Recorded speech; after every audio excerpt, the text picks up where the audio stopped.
Whether expected or unexpected life transitions can be stressful, but with the right tools, you can navigate them in a healthy way. And licensed professional counselor Crystal Jackson is going to tell us how. She joins us today. Welcome. Hey, Taylor.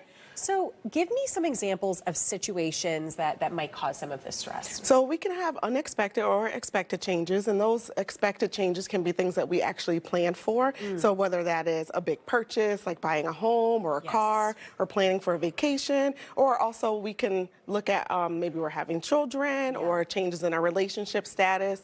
And so those things, as well as unexpected changes, are the things that we actually did not plan for. So it could be loss. It could be a loss of a job or things like that.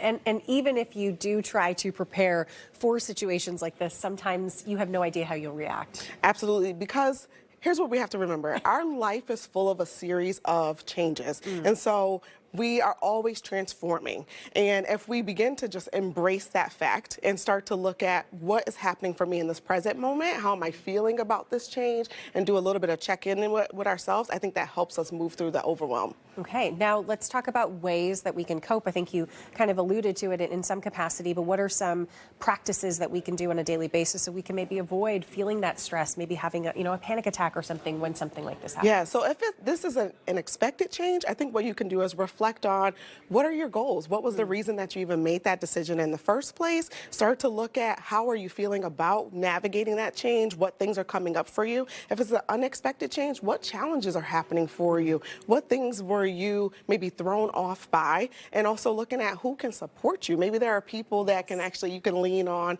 to be able to help you with navigating that change. Now, do you find that we can start maybe like with a trusted friend? Obviously we're checking in with ourselves, but if we surround ourselves with the right people, is that a good place to start? And then at what point should you reach out to a professional like yourself? Yeah, I think definitely self-reflection, introspection is what helps that to come forth. We need to know where maybe we're struggling, or even just have the words to say, hey, I'm actually struggling with this, and I know that I chose this, or I know that this was unexpected, but I do need just somebody to either be a sounding board or to help me. How did you navigate through this? Because maybe there's someone else who can actually share in that experience with you from their previous times. And so a lot of times when people come to me, it's when they're noticing over a period of time they continue to have maybe a heightened level of anxiousness about it, or they're just feeling overwhelmed and they're starting to have more feelings of dread about what's happening to them, instead of maybe having a different perspective about how can they actually move through it.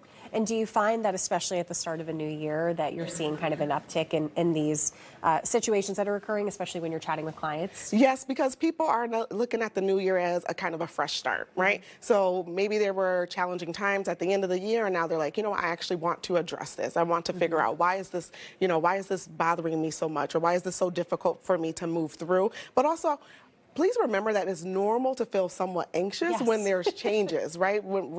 Transformation is a challenge for a reason, because we're kind of moving from a space from comfortable to discomfort. And so we have to be able to give ourselves a little bit of grace and compassion, and just kind of ground and remember in the present moment that we're going to make it through. Yeah, I think there's this, understanding too, like, oh, we'll just pack it down, we'll move on, we'll move forward, and we don't give ourselves that time. And it's important to take that time. Yes, because avoidance, what that actually does is that stacks it up so that it will eventually come out in some way. And it always does. It always does. And so my job as a therapist, and the therapists on my team, are to help people with really looking at how can they be empowered to address these changes and the challenges, and to see the transformation, whether it came from something that was unexpected or not, to see the transformation as something that is happening for them and something that they're able to get through. There is another side. There's another side. And if you seek help, you will find it. Very, very quickly, where can people find more information about you? Yes, simplybeingcounseling.com. We have therapists open for your help right now. We're here to support you. Thank you so much. We appreciate it.